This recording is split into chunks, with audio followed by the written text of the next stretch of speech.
Breaking చూస్తున్నాం. గత 26 రోజుల నుండి సముద్ర జలాల్లోనే ఉన్న ఐఎన్ఎస్ విక్రాంత్ యుద్ధ రంగంలోకి దిగితే పూర్తి స్థాయి యుద్ధం వచ్చినట్లే అంటున్నారు నేవీ మాజీ అధికారులు.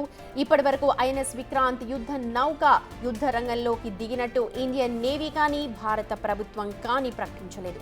భారత ప్రభుత్వం ప్రకటించే యుద్ధ సమాచారం తప్ప ఇతర ఫేక్ ప్రచారాలు చేస్తే కఠిన చర్యలు తీసుకుంటామంటూ వార్నింగ్స్ వస్తున్నాయి.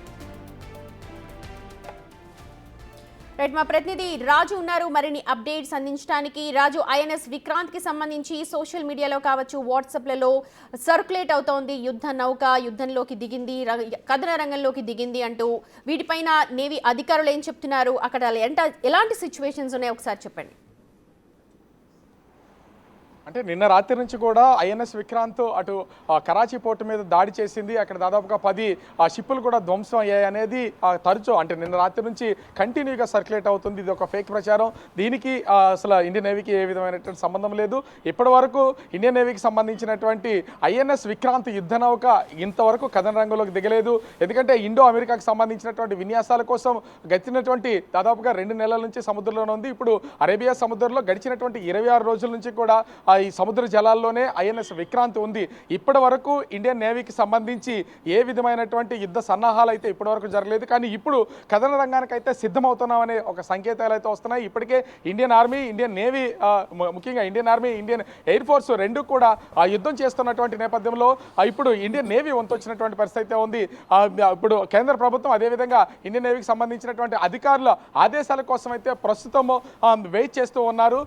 ఇప్పటికే ఐఎన్ఎస్ విక్రాంత్ అరేబియా సముద్రంలో ఉన్నటువంటి నేపథ్యంలో మిగిలినటువంటి వార్షిప్స్ కూడా సిద్ధంగా ఉన్నాయి.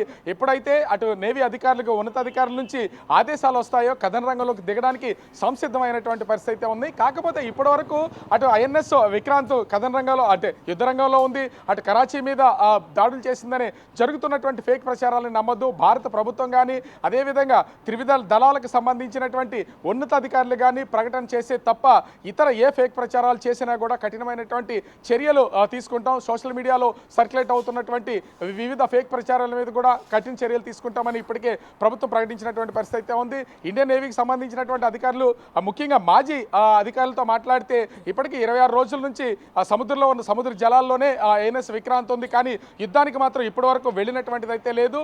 ఇట్లాంటిది ఇప్పటికే అంటే ఈరోజు ఉదయం కూడా అటు ఢిల్లీలో ఉన్నటువంటి నేవీ కార్యాలయాలతో కూడా మాట్లాడినటువంటిది అయితే ఉంది. అట్లాంటి అంటే కరాచీ మీద ఏ విధమైనటువంటి దాడులు లేవు. ఖచ్చితంగా మేము ధృవీకరిస్తాం. ఎందుకంటే ఐఎన్ఎస్ విక్రాంత్ కానీ లేదా నేవీకి సంబంధించినటువంటి వార్షిప్స్ కానీ దాడులు చేస్తే వాటిని మేము ధృవీకరిస్తాం. అప్పటి వరకు ఏ విధమైనటువంటి ప్రచారాలు చేయొద్దు. ఫేక్ ప్రచారాలు చేస్తే మాత్రం అటు సోషల్ మీడియాతో పాటుగా ఎవరి మీద అయినా సరే కఠినమైనటువంటి చర్యలు చేపడతామని ప్రభుత్వ ఉన్నతాధికార వర్గాల నుంచి తెలుస్తున్నటువంటి సమాచారం. ఓవరాల్గా చూస్తే ప్రస్తుతం ఇండియన్ నేవీ మాత్రం ఆ కథన రంగంలో దిగడానికి, యుద్ధ రంగానికి సన్నద్ధమవుతున్నటువంటి సమాచారం అయితే ప్రస్తుతం మనకి కనిపిస్తూ ఉంది. సుమతి, వాసు, మొత్తం భారతదేశం అంతా హై అలర్ట్ లో ఉంది. అలాగే ముఖ్యంగా కోస్టల్ రీజియన్ మొత్తం కూడా అలర్ట్ గా ఉండాల్సిన అవసరం కనిపిస్తోంది. వైజాగ్ లో ప్రస్తుతం ఎలాంటి సిచ్యువేషన్ ఉంది, ఎలాంటి భద్రతా చర్యలు చేపడుతూ ఉన్నారు, అలాగే పబ్లిక్ ఎలాంటి అవేర్నెస్ ఇస్తున్నారు అక్కడ? అంటే ముఖ్యంగా చూస్తే కోస్టల్ బేస్కి సంబంధించి అటు ఆ యుద్ధంలో కానీ లేదా ఇండియన్ నేవీలోనే కీలకమైనటువంటిది తూర్పు నావికా దళం. ఇక్కడ అనేక స్థావరాలు ఉన్నటువంటిది అయితే ఉంది. అటు సబ్మెరైన్స్తో పాటుగా యుద్ధ రంగానికి సంబంధించినటువంటి అన్ని ముఖ్యంగా తూర్పు నావికా దళంలో ఉన్నటువంటి పరిస్థితి అయితే ఉంది. ఇప్పటికీ యుద్ధానికి సంసిద్ధం అవుతున్నా కూడా గడిచినటువంటి 3 రోజుల నుంచి అటు ముఖ్యంగా చూస్తే ఇటు విశాఖపట్నం, ఇతర ప్రాంతాల్లోనూ ఇతర నగరాల్లో కూడా ఇప్పటికే మాక్ డ్రిల్స్ అయితే నిర్వహిస్తున్నారు. ప్రజలను అప్రమత్తం చేస్తున్నటువంటి పరిస్థితి అయితే ఉంది.